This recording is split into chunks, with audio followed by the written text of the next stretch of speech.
Hola, tengan muy buenas tardes. Vamos a dar inicio a la sesión de hoy, en la cual prácticamente estamos comenzando un nuevo bloque de aprendizaje.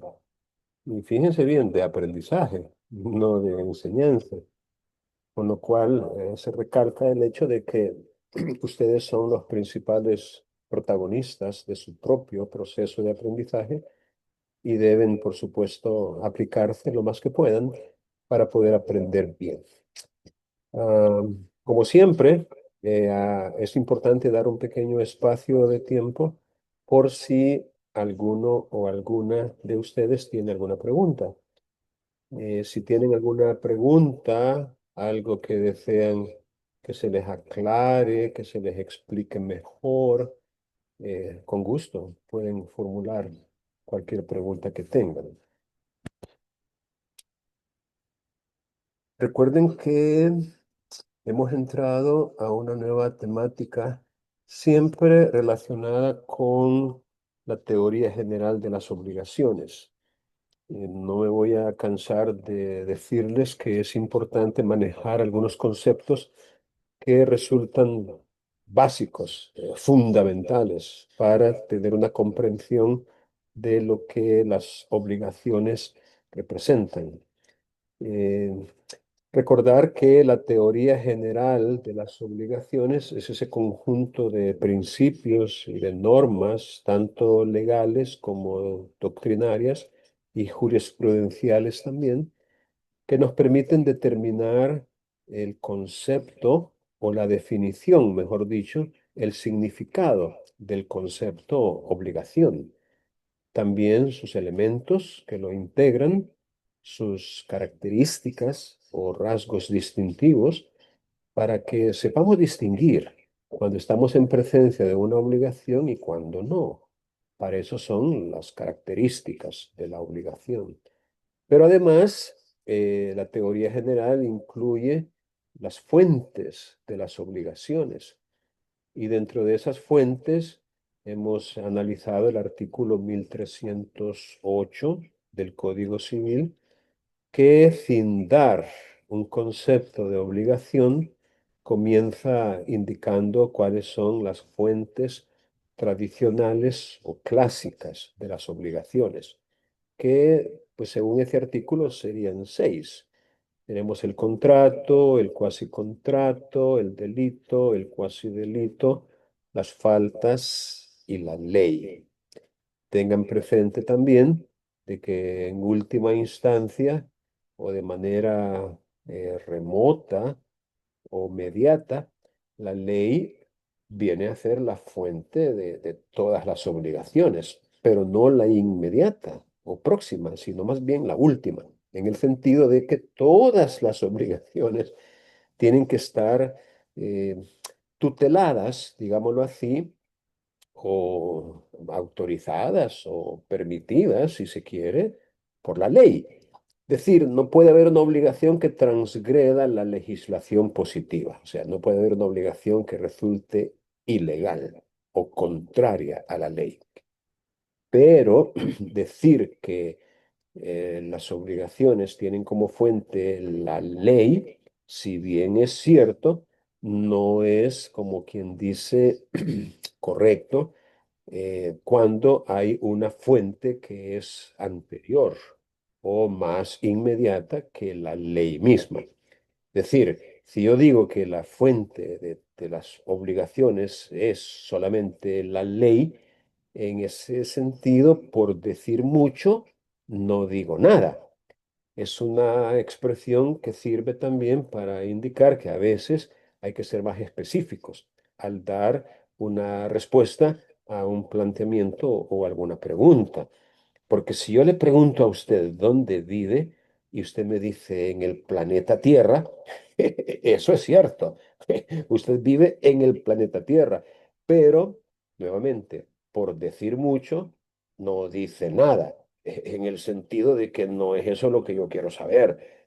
¿Dónde vive usted, como quien dice, allá, en lo más remoto, o en términos globales, sino más bien dónde vive por lo menos en cuanto a la ciudad, ¿no? Una ciudad, un departamento, un municipio, un distrito. Tampoco sería válido que me diga dónde vive en una casa. O sea, no, otra vez. A veces hay que dar respuestas más específicas, como en el caso de las fuentes de las obligaciones. Eso sí, hay obligaciones que tienen por fuente única la ley. Esas son las obligaciones legales. Se llaman así precisamente porque su fuente única e inmediata es la ley. O sea, entre la ley y la obligación no hay una fuente intermedia. Y esas, repito, son las obligaciones legales. O sea, las que tienen por fuente única e inmediata la ley. Eso sí, las obligaciones legales deben expresarse en ella, o sea, en la ley. Si no hay una disposición legal que contenga esa obligación, entonces es arbitrariedad, es invento, es capricho, es lo que sea, menos una obligación legal. Porque, repito, las obligaciones legales deben expresarse en la ley misma. Y si no hay un texto, una norma, una disposición legal que la contenga, entonces no existe esa obligación. Bien, además de la definición de los elementos, las características y las fuentes, la teoría general de las obligaciones también analiza la clasificación, las clases de obligación que hay. Y eso es un tema de la mayor importancia dentro del estudio de esta asignatura, de tal suerte que ustedes deben tener claridad en cuanto a los distintos criterios de clasificación y las clasificaciones mismas. Como quien dice, toda clasificación debe tener un punto de vista, un criterio, como quien dice, un parámetro clasificador. Y eso tiene que ser así necesariamente. Yo no podría, por ejemplo, preguntarle cómo se clasifican las obligaciones sin agregar un criterio de clasificación, porque hay múltiples criterios que nos sirven para clasificar las obligaciones. Y en ese orden de ideas podemos hablar de el criterio cómo se cumplen sus efectos, es decir, de acuerdo o considerando o desde el punto de vista de cómo se producen los efectos de una obligación, se clasifican en obligaciones puras y simples y en obligaciones sujetas a modalidades. Y ya con eso, ya tenemos la pauta para comenzar a aprender cuándo una obligación es pura y simple y cuándo estaría sujeta a modalidades. Y, por supuesto, ¿qué son las modalidades? ¿Cuáles son las clases de modalidades que existen? Y ahí nos entramos ya a otra temática también relevante y que no podemos soslayar y tiene que ver también con el plazo, el modo y la condición.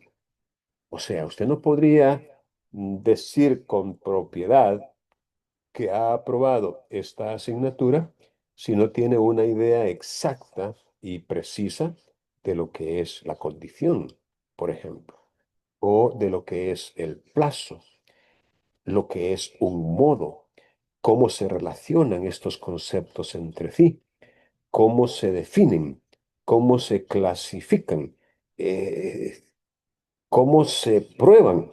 Es decir, la teoría general, de ahí su nombre, es ese conjunto de principios y de doctrinas y de normas que nos permiten entender a cabalidad cada una de estas cosas o estos elementos dentro de las obligaciones. También hablábamos, y creo que también ha sido parte de un trabajo investigativo por parte de ustedes, de los modos de extinguirse las obligaciones. Un tema fascinante y amplio en contenido y que nosotros lamentablemente no podemos desarrollar con una exégesis absoluta como nos gustaría, ¿no? Como quien dice, agarrar cada uno de los modos de extinguirse obligaciones y explicarlos detalladamente, incluso mediante el auxilio de la lectura de las disposiciones legales. Pero yo pienso pues de que es bueno repasar, es bueno tomar una retrospectiva, ¿no? Una retroalimentación y poder reemplazar. Sí, lástima y yo lamento mucho que a ustedes no les gusta preguntar, porque hay tantas preguntas que se podrían formular relacionadas con la teoría general de las obligaciones.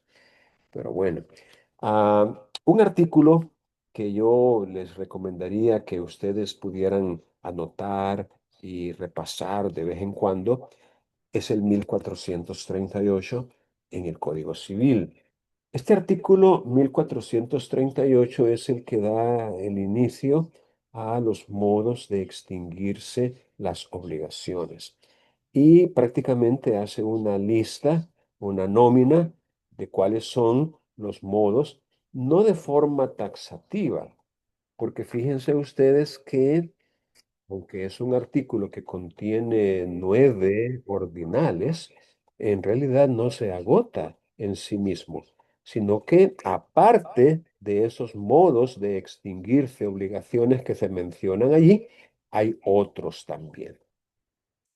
De hecho, en el primer inciso hay un modo de extinguirse obligaciones que no está en los ordinales que siguen a continuación, en el primer inciso del artículo 1438. Repito, hay un modo de extinguirse obligaciones que no está en los ordinales del primero al noveno.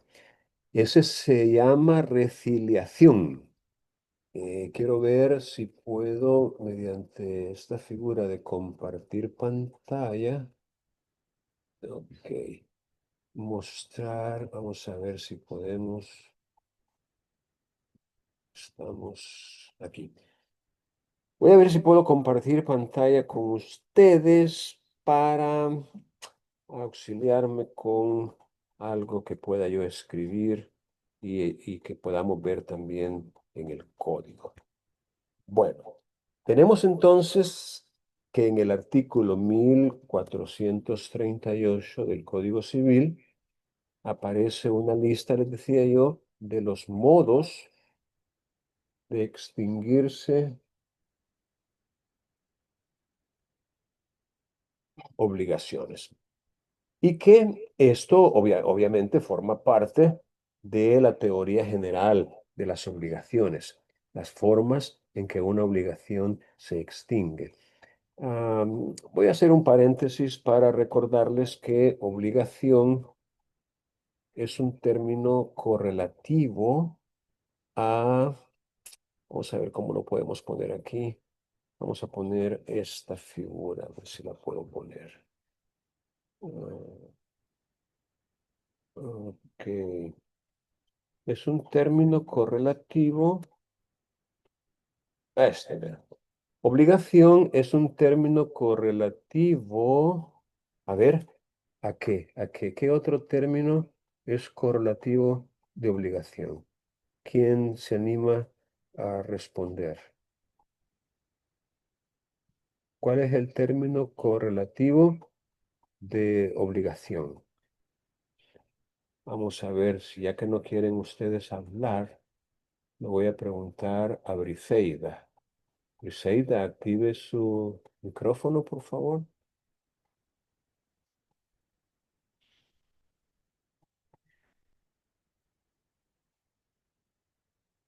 A ver, algo está pasando en mi computadora.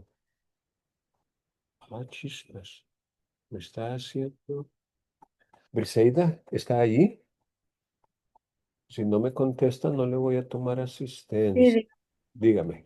Vaya, mire, este, en el artículo 567 del Código Civil aparece que el término obligación es correlativo de otro término. ¿Cuál es ese otro término?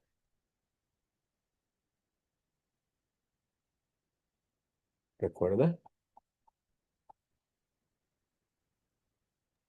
No, no recuerdo. No recuerda. ¿Alguno, gracias, alguno de ustedes recuerda? Les estoy mencionando incluso el artículo en el cual pueden encontrar eso.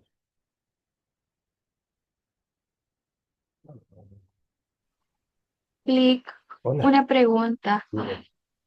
¿No sería el crédito Sí, o no está también, relacionado con eso? sí, también se le conoce así, pero en el artículo 567 se le llama derecho personal, ¿verdad? Es decir, la obligación es un término correlativo a derecho personal. Espérenme que tengo un problema con mi máquina ahorita. Y es que me está haciendo copias que yo no he pedido y no tengo forma de cancelarla. Y ya me está gastando toda la memoria. Vamos a ver. Qué tremendo. Ah, ¿cómo lo detengo esto? Creo que, no, todavía no. Qué barbaridad. Mire, ¿saben qué? Tengo que reiniciar la computadora porque me voy a quedar sin espacio físico. Tengo un problema ahorita que me está generando, yo creo que ustedes lo pueden ver ahí a la izquierda de sus pantallas.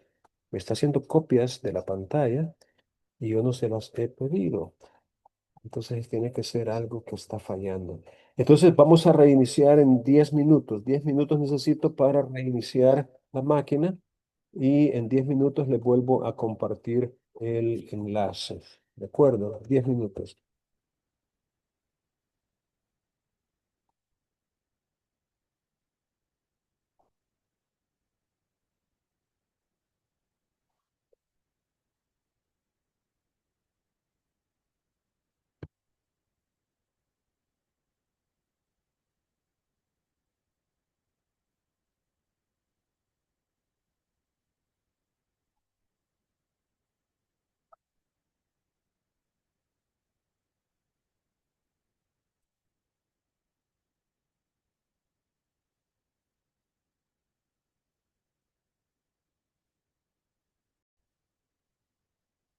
Bien, van a disculpar que tuve esa interrupción, pero no sé qué le estaba pasando a la máquina que estaba mal funcionando.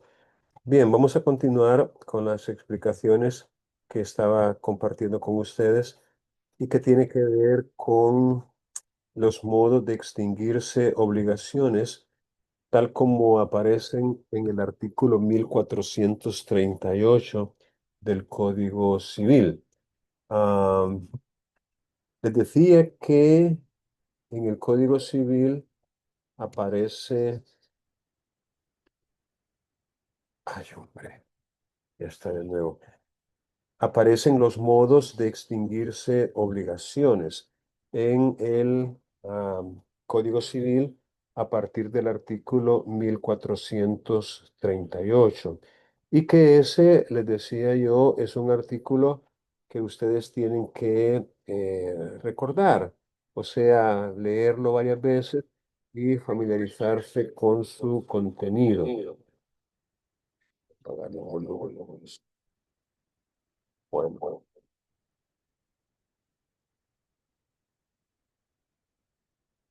bien. ¿Para qué?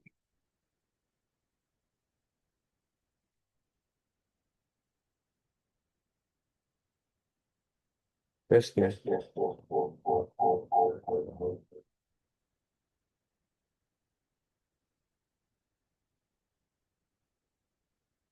testing, testing. Testing. Bien, les decía que en el artículo 1438 del Código Civil aparece un listado no taxativo de los modos de extinguirse obligaciones y que este es un tema que pertenece a la teoría general de las obligaciones y por ende es un tema que ustedes también tienen que manejar, los modos en que las obligaciones terminan.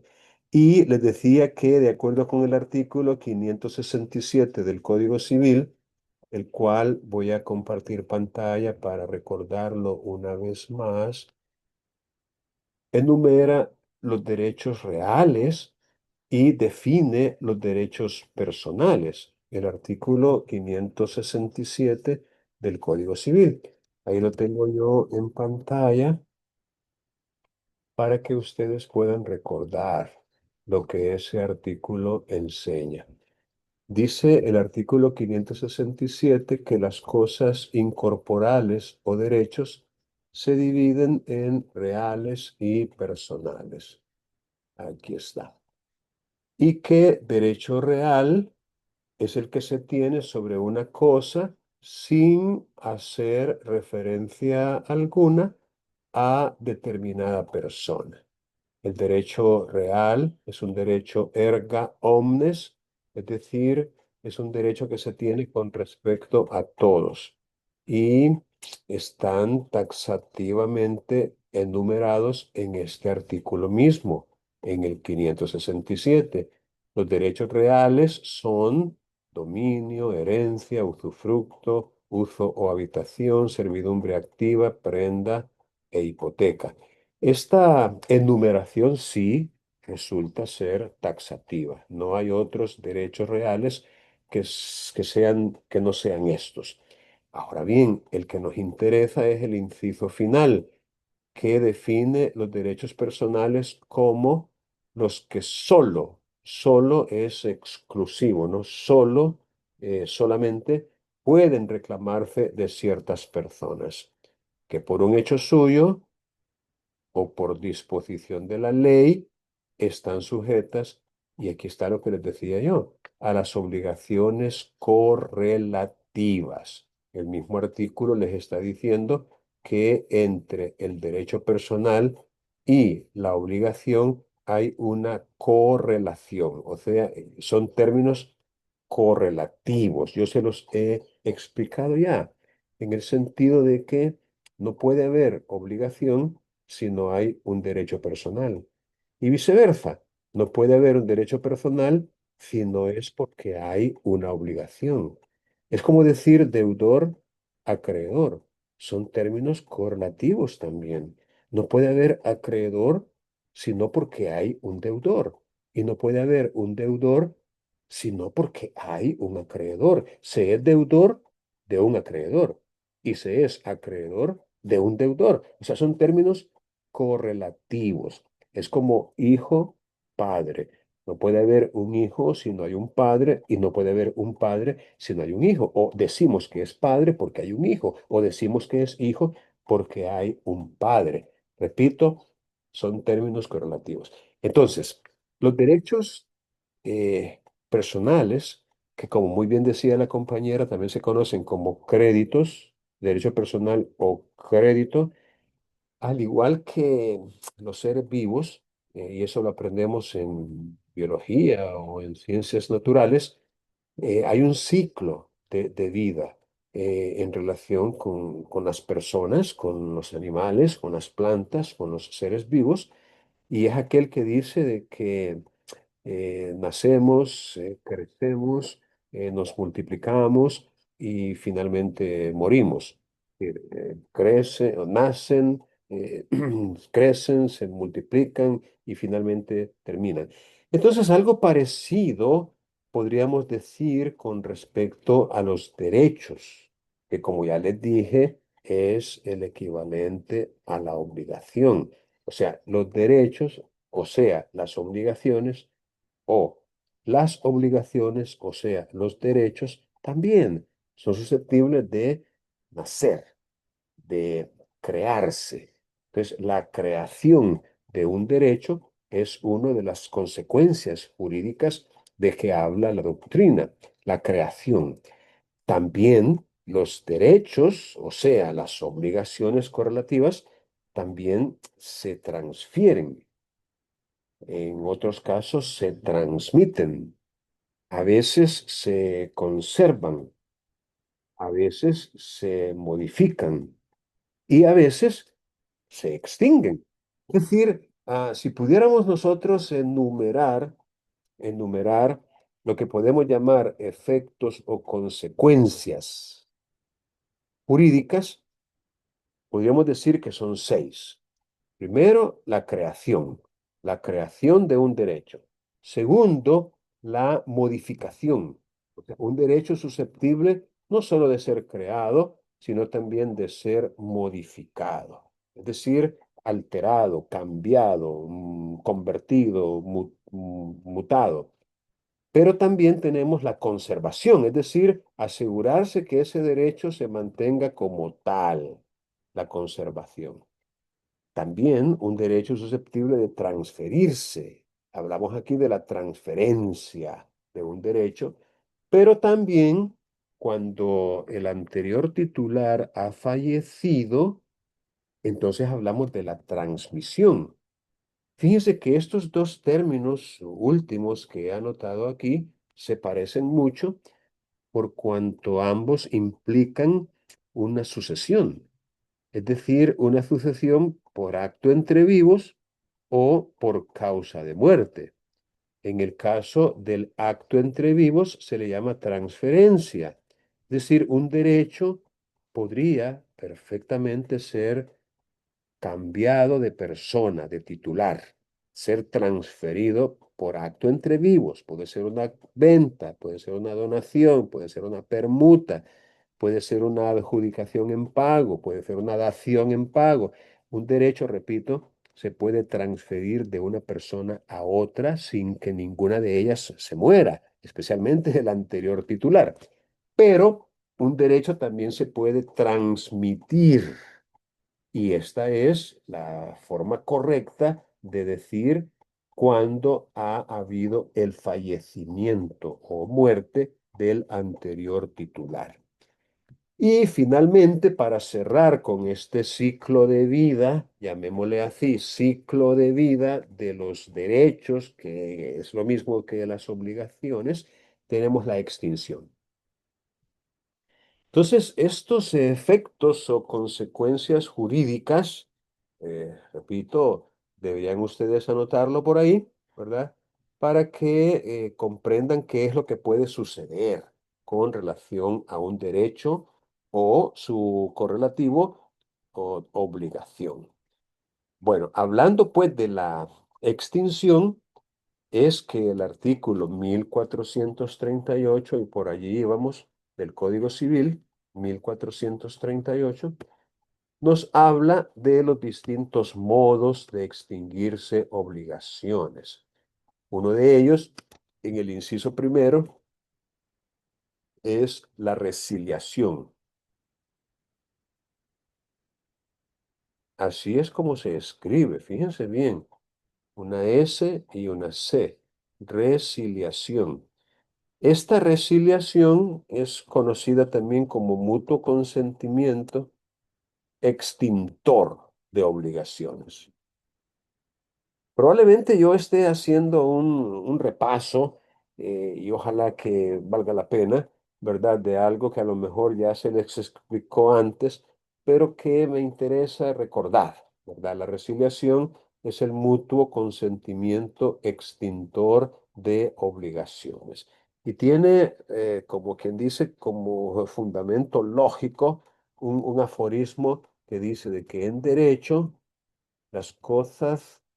Vamos a ver. Las cosas se deshacen de la misma manera en que se hacen.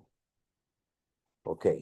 Repito, en derecho, en las ciencias jurídicas, las cosas se deshacen de la misma manera en que se hacen. Entonces, aplicando este aforismo a la resiliación, que es el mutuo consentimiento extintor de obligaciones, podemos decir, si una convención, si un acuerdo de voluntades, si una declaración bilateral de voluntad creó una obligación, de esa manera se hizo, entonces una convención también la puede deshacer, también la puede extinguir, dar por finalizada. Eso, por ejemplo, encuentra una aplicación en lo que podemos llamar, ah, eh, ¿cómo les diré? El mutuo acuerdo extintor de obligaciones.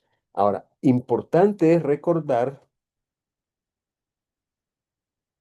que solo se pueden resiliar, ajá, obligaciones que no se han extinguido previamente. Eso tiene mucha lógica también. O sea, usted no puede resiliar o dejar sin efecto una obligación que ya no tiene ningún efecto porque ya se extinguió previamente. Y por vía de ejemplo, una obligación que ya ha sido cumplida no puede ser resiliada. Fíjense que hubo una pequeña práctica que la Corte se ha encargado de eliminar, una pequeña práctica, en la cual cuando, por ejemplo, fíjense bien, cuando, por ejemplo, había una compraventa de inmuebles,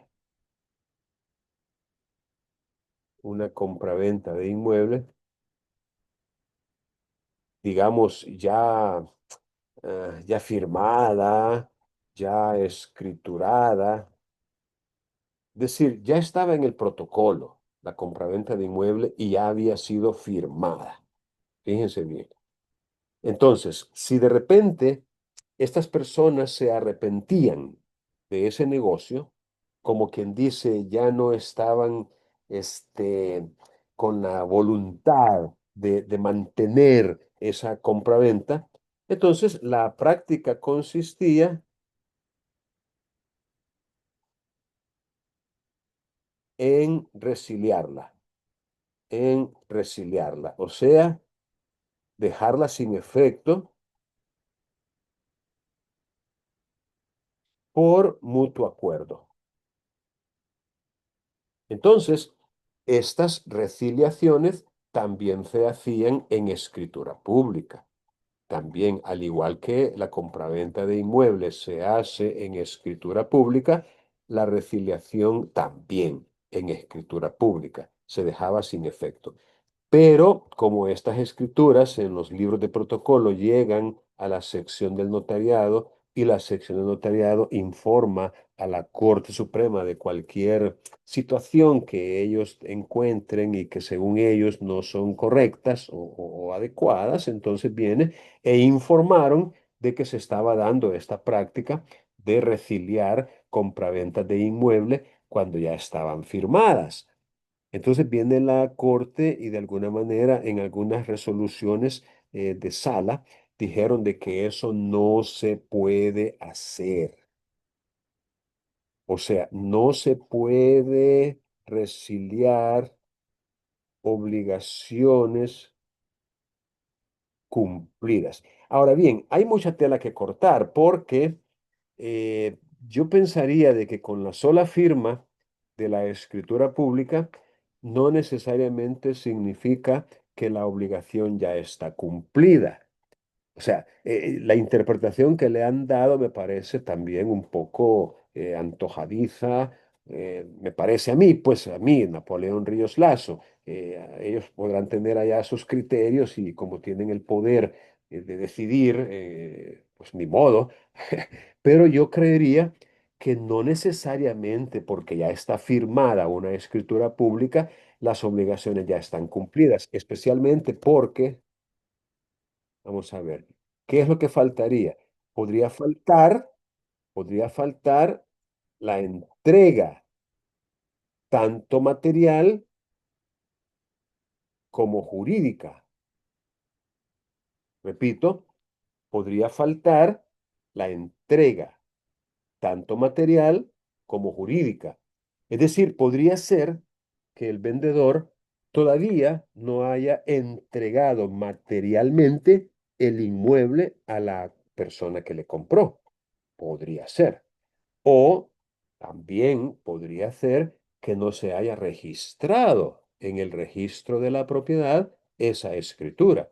Y por ende, yo en lo personal no le veo ningún problema a que se pueda resiliar, siempre y cuando, repito, no se haya inscrito en el registro y no se haya entregado el inmueble de parte del vendedor al comprador. Entonces yo vería como que se está cumpliendo con la regla esta de que no se puede resiliar obligaciones cumplidas porque hay obligaciones que no se han cumplido todavía, ¿verdad? Pero bueno, recuerden que una sola golondrina no hace verano y que el que tiene el sartén por el mango, el que decide para dónde menearlo. Entonces, lo que yo pueda pensar, obviamente, no tiene mayor peso con respecto a las decisiones que pueda tomar una sala compuesta por tres magistrados, supuestamente más, más con más experiencia o qué sé yo. Bueno, ah, aparte de la resiliación, en el artículo 1438 del Código Civil encontramos, por supuesto, los otros modos de extinguirse obligación que a lo mejor nos limitemos solamente a mencionarlos, a menos que ustedes tuvieran alguna pregunta, ojalá, en relación con alguno de ellos. Aparte de la resiliación, que como lo dice el código, consiste en una convención, 1400, no sé por qué se me va tan lejos esto también, pero bueno, aquí estamos ya. Aparte de la resiliación que está en el inciso primero de este artículo 1438, ay hombre, qué barbaridad.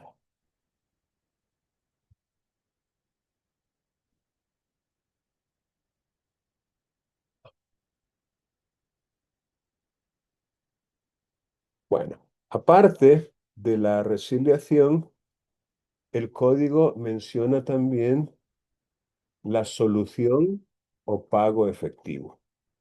La doctrina considera con razón que el pago efectivo, la prestación de lo que se debe, más que una forma de extinguir obligaciones, es una forma de cumplirlas.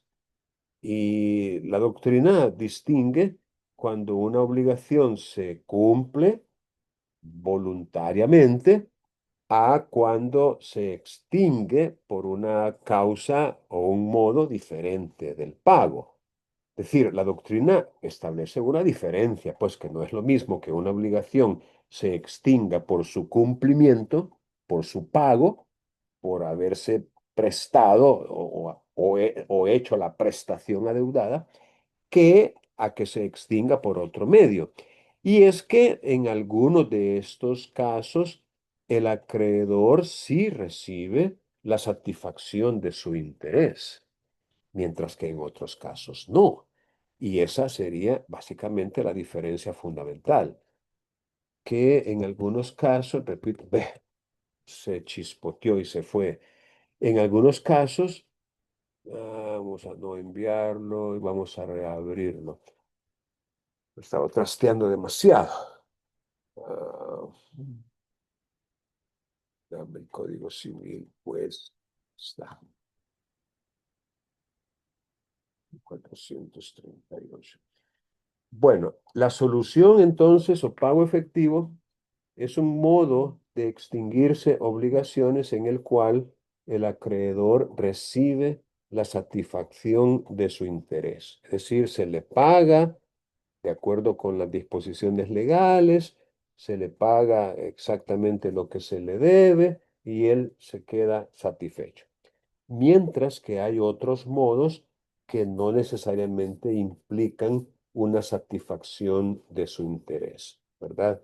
Por ejemplo, en el caso de la compensación, en el caso de la remisión, en el caso de la condición resolutoria, en el caso de la declaración de nulidad absoluta o la rescisión, que es la nulidad relativa, o en el caso de la pérdida de la cosa que se debe o imposibilidad en la ejecución, pues allí el acreedor no recibe lo que se le debía, ¿no? O sea, es fundamentalmente distintos esos modos del pago, que es la prestación de lo que se debe. Bueno, aparte de la solución o pago efectivo, el código menciona la novación. Esta palabra novación se relaciona con nuevo. Novar es hacer nuevo algo. Es como decir nuevación, nuevación, o sea, nueva, algo nuevo, novación. Entonces, la novación o este, digamos, este modo de extinguirse obligaciones puede darse, fíjense bien, por un cambio en el sujeto, ya sea el deudor o el acreedor. O sea, hay un cambio en el sujeto. Repito, la novación en este caso consiste en que cuando Juan le debe a Pedro X prestación y se ponen de acuerdo en que ya no se lo va a deber a Pedro, sino que se lo va a deber a Felipe, entonces la obligación que Juan tenía para con Pedro se extingue porque es reemplazada o es sustituida por una nueva obligación, que es la que ahora Juan tiene, pero para con Felipe. Hubo un cambio de acreedor en ese caso. También podría ser lo diferente, ¿no? Juan le debe a Pedro, pero se ponen de acuerdo en que ya no va a ser Juan el que le va a deber a Pedro, sino Felipe. Ese también es un ejemplo de una novación subjetiva, o sea, por cambio de sujeto, en el sentido de que cambió el deudor. Puede cambiar tanto el acreedor como el deudor. Otro modo en que se puede dar la novación es por cambio en el objeto adeudado. Como por ejemplo, Juan le debe a Pedro $10,000, pero se ponen de acuerdo en que en vez de pagarle con esos $10,000, le va a pagar con un vehículo de estas y estas y estas características. Entonces, la obligación que Juan tenía, que es la obligación primitiva o la obligación original, se extingue, es decir, la de pagarle $10,000. Y se extingue porque es reemplazada o sustituida o novada otra vez por una obligación distinta, que es la de pagarle con un vehículo de estas y estas características. Esa es la novación por cambio en el objeto. Los sujetos siguen siendo los mismos, Juan y Pedro, a diferencia del caso anterior en donde el que cambiaba era el sujeto, pero en este caso no, lo que cambia es el objeto. Y finalmente puede haber novación también por cambio en la causa, entendiendo por causa el motivo o la razón por la cual la obligación existe. Este obviamente es un ejemplo un poquito más rebuscado, un poquito más raro de que se pudiera dar, pero también podría darse. Por ejemplo, Juan le debe a Pedro, ah, qué sé yo, $2,000 como, digamos, teniendo como fuente, digamos, un delito culposo. Por ejemplo, un accidente, ya sea de tránsito o de cualquier otra índole, pero como consecuencia de ese hecho, de ese delito culposo, pues no hubo dolo, no hubo intención, como lo sucede en un accidente. Entonces Juan le debe a Pedro $2,000. Pero pongamos como un ejemplo de que Juan no tiene muchas posibilidades como para reunírselos en un plazo corto, que es lo que Pedro quisiera, que se le pagaran en unos 2, 3 meses a lo sumo, pero Juan no tiene esa capacidad como para reunir ese dinero. Vienen y convienen en que ya no se los deberá en ese concepto. Es decir, como consecuencia de un accidente, ya sea de tránsito o de cualquier otra índole, sino que, sino que como mutuo o préstamo de consumo, por cierto, que se le llama al mutuo, préstamo de consumo. Este, repito, es un ejemplo de una novación, esta vez por cambio en la causa, es decir, en el motivo o en el fundamento, si se quiere, en el hecho generador de la obligación. Es un cambio, pues, en el cual, por vía de ejemplo, ahora ya puede comenzar a generar algún tipo de interés, ¿verdad? Ya como un préstamo, lo cual no sucedía en el caso de un delito culposo, en el cual la deuda pues iba a mantener como tal, exceptuando el interés legal, pero no un interés convencional. Mientras que si la novan la obligación, entonces ya no sería, repito, como un resultado o una consecuencia de un accidente, sino más bien como si fuera un mutuo. Entonces, la obligación anterior, la primitiva, se extingue porque hay una nueva obligación que la reemplaza, que la sustituye. Y en eso consiste la novación y por eso se llama así. La remisión es sinónimo de perdón, es sinónimo de condonación, es sinónimo de dispensa o como quien dice, no exigibilidad, ¿verdad? Como alguien que dice, mira, entiendo que me debes $2,000, entiendo que te cuesta mucho reunir dinero porque vas coyol quebrado, coyol comido, y bueno, no te preocupes, ya no me debes nada, te condono, te perdono, te redimo, te remito, es decir, ya no tenés por qué pagar, no te preocupes, ya está saldada la obligación. Ese sería un ejemplo de una remisión. Y por supuesto hay ciertas reglas que el mismo código da más adelante y que por supuesto yo les recomiendo estudiar, ¿verdad? La compensación, también mencionada en el ordinal cuarto de este artículo, es cuando una persona, eh, por ejemplo, Juan, eh, es deudor de otra, pero al mismo tiempo es acreedor. Eh, Usted pensará que eso podría ser un poco raro, pero en realidad no lo es, no lo es, especialmente cuando pensamos, quizás no en personas naturales que tengan pocas relaciones mercantiles o comerciales, pero sí en el caso de las corporaciones, de las entidades o personas jurídicas, como los bancos, las cajas de crédito, las financieras, en las cuales sí se da, digamos, esa posibilidad de que un banco sea, por qué no decirlo, acreedor de otro, pero al mismo tiempo deudor por las múltiples operaciones mercantiles que realizan día a día.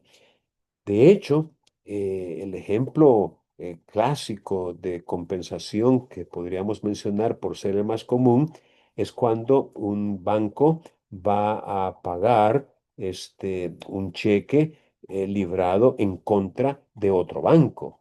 O sea, usted puede llegar, por ejemplo, al Banco Agrícola con un cheque librado a cargo del Banco Promérica o del Banco Cuscatlán.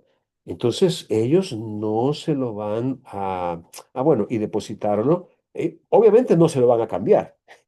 Así de sencillo. Usted llega con un cheque del Banco Agrícola al Cuscatlán, no se lo van a cambiar, así como que dice darle el efectivo. No, no, no, no.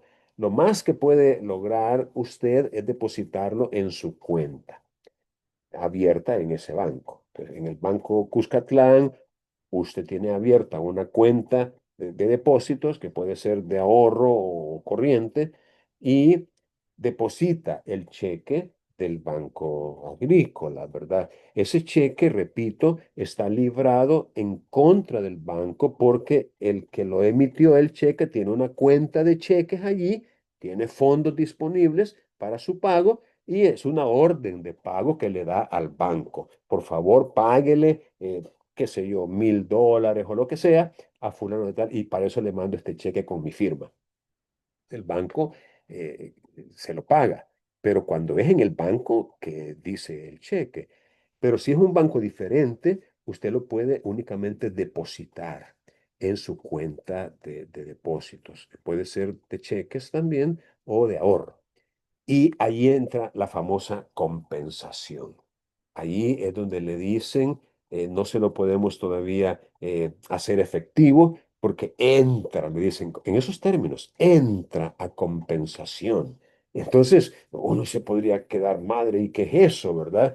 Pero cuando uno estudia la compensación como modo de extinguirse obligaciones, ahí es donde se da esa figura de que los bancos hacen en sus partidas contables los ajustes necesarios. Vaya, en este día entraron de tu banco cheques hasta por un valor de $60,000, pero de mi banco entraron al tuyo cheques hasta por un valor de 55,000. Entonces vamos a hacer aquí el ejercicio de compensación y me vas a quedar debiendo tú 5,000 porque yo voy a pagar 60 mientras que tú se lo vas a pagar 55 y eso es lo que toma, y no debería, pero eso es lo que toma a veces hasta 3, 4, 5 días.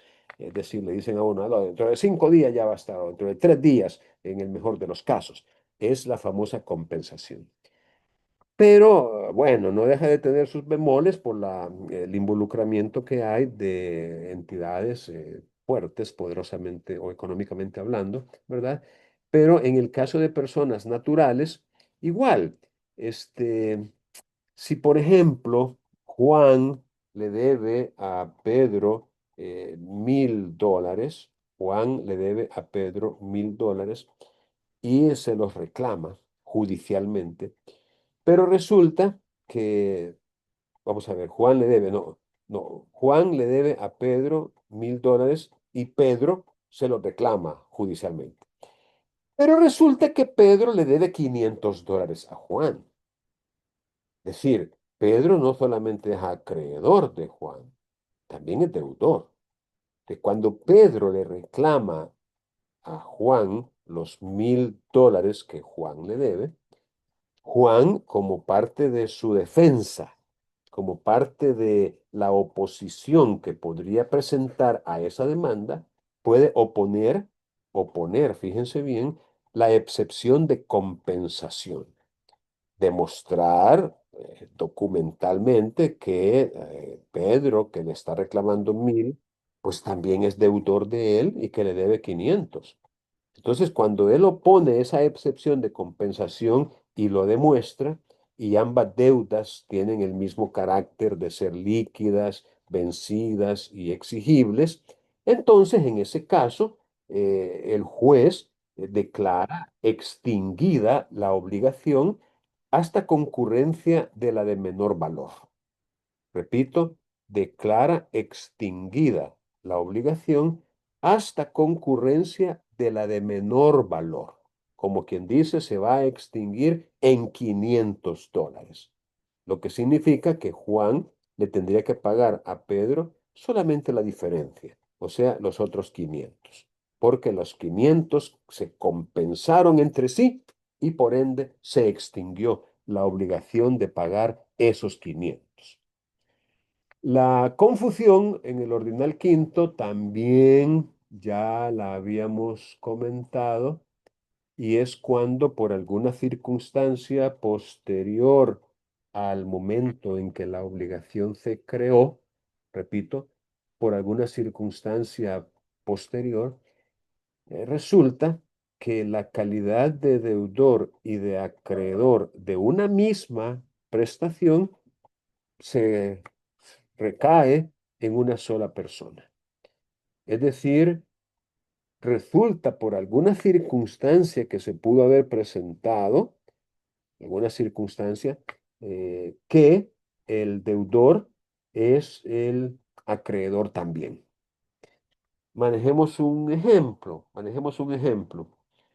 Supongamos que una persona tiene o se dedica a préstamos, a prestar dinero.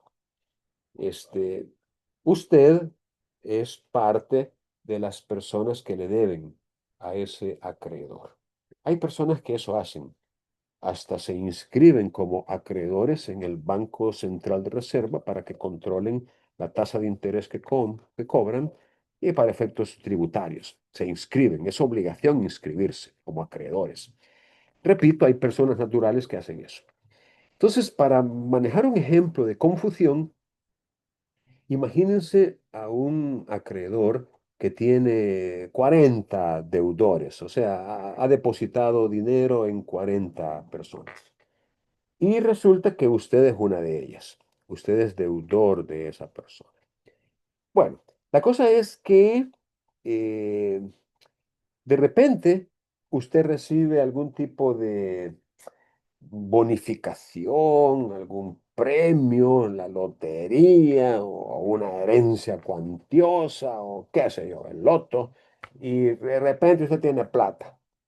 Y se da la casualidad de que esta persona de la cual hablé como acreedor le pone a la venta su cartera de clientes. O sea, podría decir, ya no quiero más, me voy a retirar, ya hice demasiado dinero con este giro y no, ya no, voy a vender mi cartera de deuda, de deudores, a través de sesiones de derechos, que también, ya les dije yo, los derechos en ese ciclo de vida son susceptibles de ser transferidos, ya se los había mencionado, o transmitidos en caso de muerte.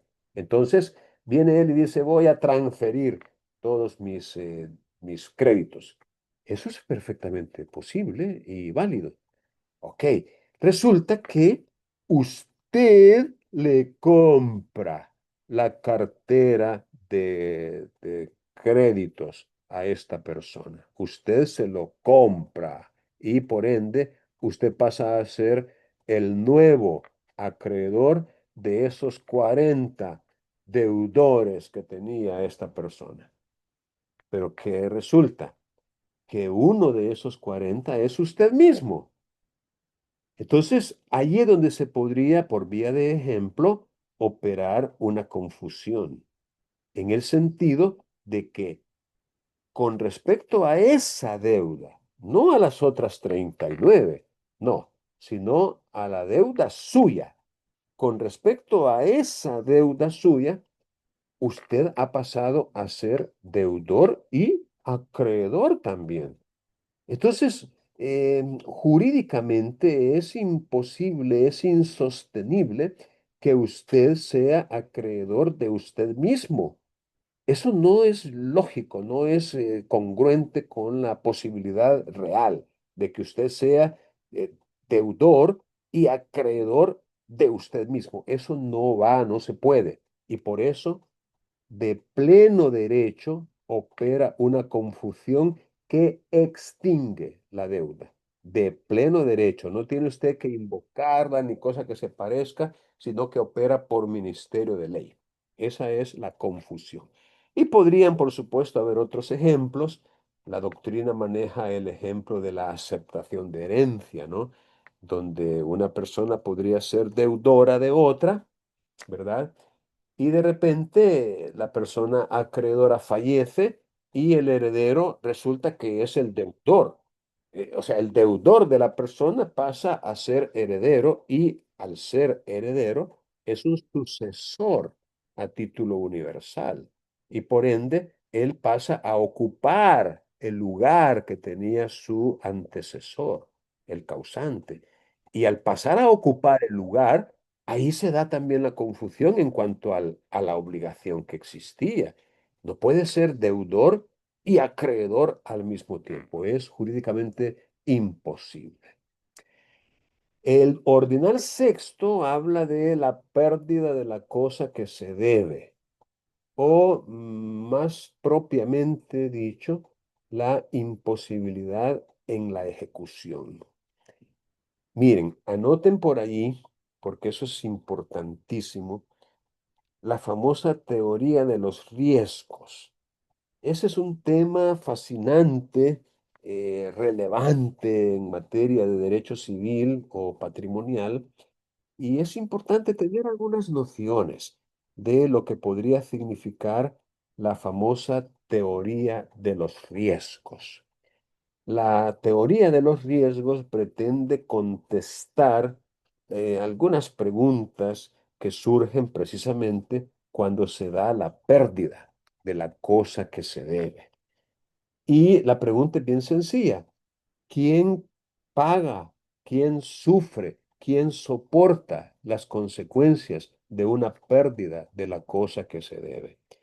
Porque recuerden que todas las cosas son susceptibles de perderse, de destruirse, de dejar de servir para el propósito para el cual fueron diseñadas o fabricadas. Todas las cosas. Pues el cuerpo humano mismo no está destinado a vivir para siempre. Igual con las cosas temporales, las cosas materiales. Entonces, cuando algo se pierde y era algo que se debía, ¿quién carga, quién soporta o quién sufre las consecuencias? Eso es lo que trata de explicar la teoría de los riesgos. Y hay un principio, hay una regla que más o menos dice que las cosas perecen para su dueño.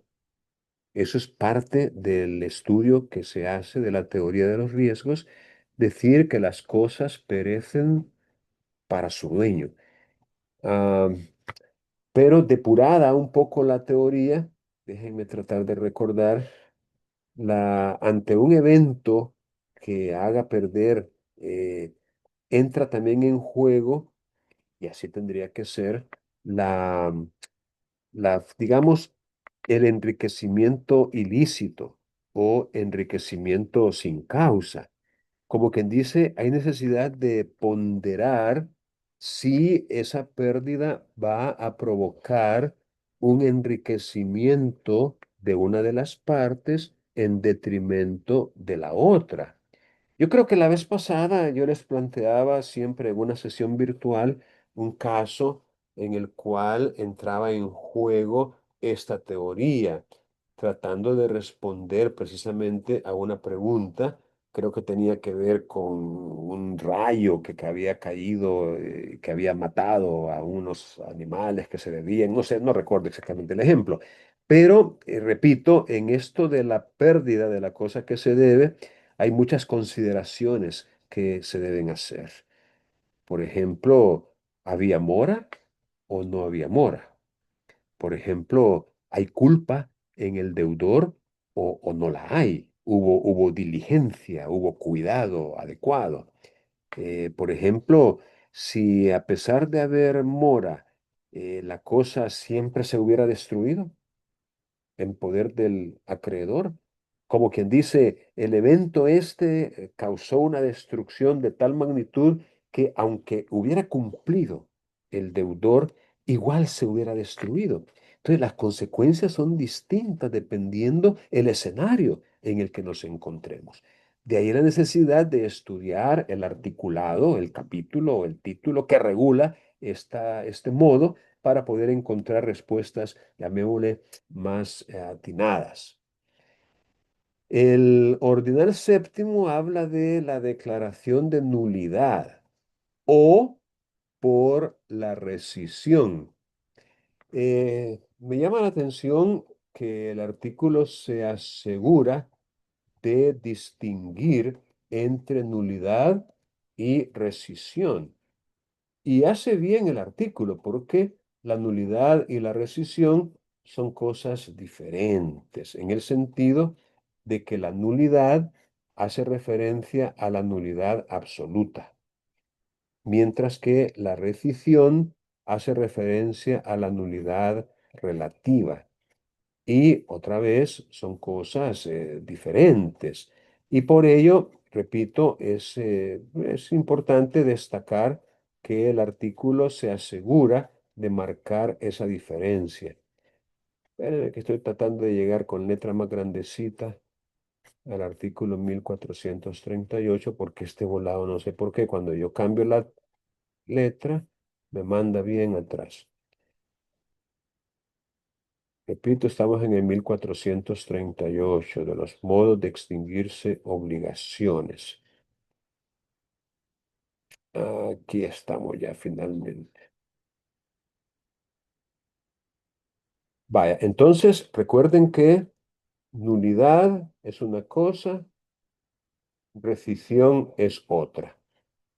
La nulidad en este artículo se refiere a la nulidad absoluta. Y es que miren, cuando se declara nulo un, digamos, un acto o un contrato que había generado alguna obligación o algún derecho, la declaratoria de nulidad, al igual que la resolución, al igual que la resolución del siguiente ordinal, provoca que las cosas deban volver al estado que tenían antes. Es decir, la nulidad, que por cierto, doctrinalmente hablando, no es la misma inexistencia jurídica. Sobre este tema hay mucha tela que cortar, pero brevemente les digo que a veces un acto jurídico simplemente no nace a la vida jurídica. Y no nace porque se ha inobservado o se ha incumplido con un requisito que la ley exige para que el acto nazca. Y por ende, si se inobserva ese requisito, el acto no nace. O sea, no produce efectos en lo más mínimo, para nada. Pero a veces, el acto sí llega a nacer, pero con un defecto. Es como, digamos, un ser vivo, una persona. Eh, a veces podría nacer o a veces podría no nacer. Eh, a veces podría nacer, pero con una enfermedad terminal que eventualmente produce su fallecimiento, pero nació. Pero a veces no nace. Pues lo mismo podemos decir de los actos jurídicos, que a veces se ha incumplido con un requisito exigido por la ley para que el acto nazca. Pero a veces el requisito que se ha incumplido permite que el acto nazca, pero con un defecto, a veces subsanable, a veces no, a veces reparable, a veces no. eh, a veces, digamos, de carácter grave o relevante, y a veces no tanto. De allí la clasificación entre nulidad absoluta y nulidad relativa, porque de alguna manera las causales para la nulidad relativa son como un poco más leves, menos severas que en el caso de la nulidad absoluta.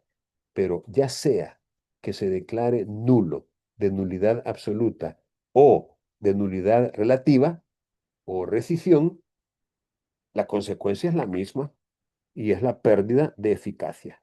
El acto o contrato deja de producir efectos, lo que implica que el derecho, o sea, la obligación, se extingue por completo, se extingue.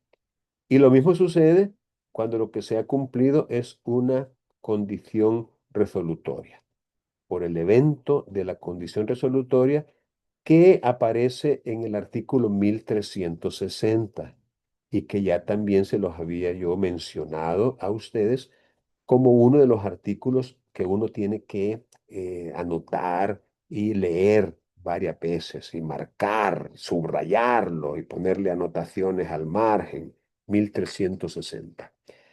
Finalmente, la declaratoria de la prescripción, obviamente, la prescripción extintiva.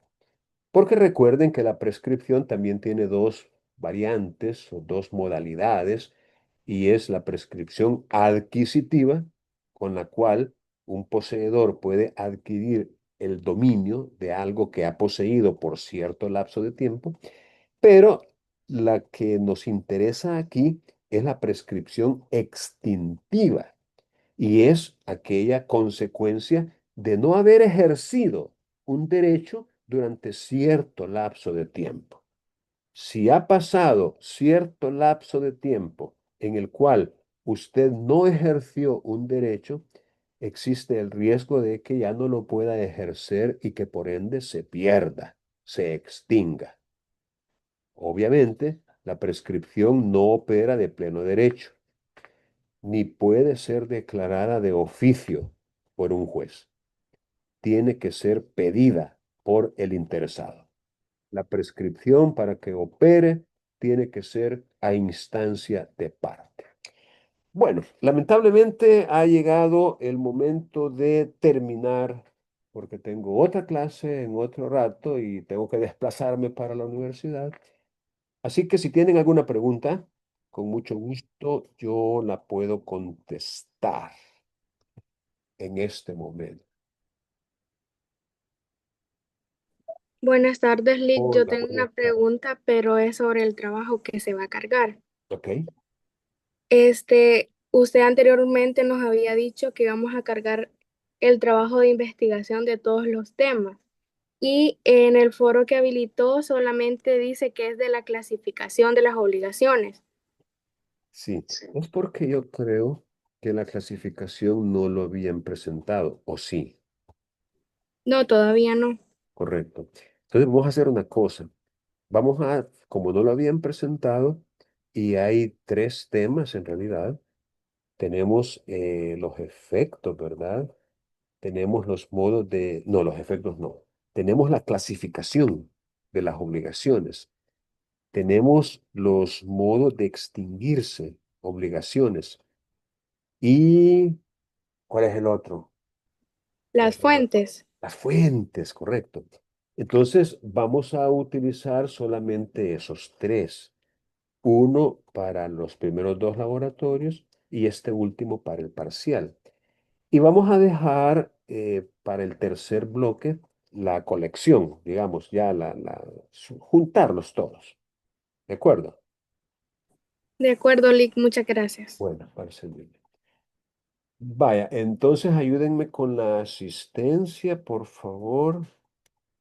Y vamos a ver si puedo. Buenas tardes, a Maya Buenas tardes. Valenzuela. Sí. Ah, vaya, permítame un segundito. Solo quiero hacer más grandecito esto. Pero. Ay, qué barbaridad. Vamos a ver. Hoy sí. Vaya. Y. Ay, miren todo lo que me hizo esta máquina hoy temprano. Montón de copias que me hizo sin yo haberlas pedido.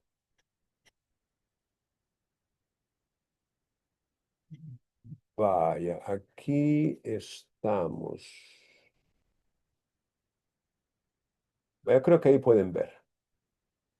Sí, Maya suficiente. Rodríguez. Alex Águila, Alex, por favor. Vaya, ahí estamos ya. Me había dicho Amaya Valenzuela, ¿verdad? Arrieta Reyes, Lic. Ok. Maya Rodríguez. Amaya Rodríguez, Era sí. Benavides Orellana. Ok. Cañas Moreno, presente. Tío Ramos. Carranza Mendoza. Estamos. Cueva Moreno. Cañas Carranza Mendoza, Hernández. Cañas Hernández. Ok. García Aguilar. García Aguilar. Gómez Lizama. Gómez Lizama. González Hernández. Muy bien. González Serpas. Muy bien. Lizama Ventura. Sábado del futuro. Lazo membreño. Lazo membreño. ¿Alguien más en esta pantalla?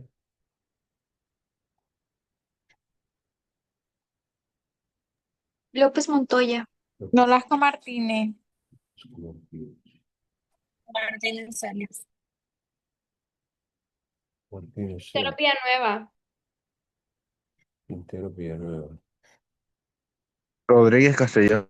Rodríguez Castellón. Rodríguez Lobos. ¿Sí? Sorto Alfaro. Rosa Bolaño. Vigil Díaz. Celaya Espinal. Vázquez Martínez, Celaya Espinal. Bueno, ¿alguien más?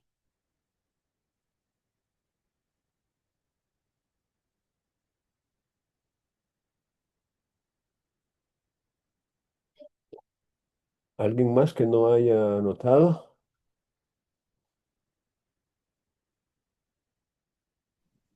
Fune Velázquez. Iraeta Mejía, Lic. Uraeta Mejía. Me dijo Funes Velázquez. Vaya, ¿alguien más?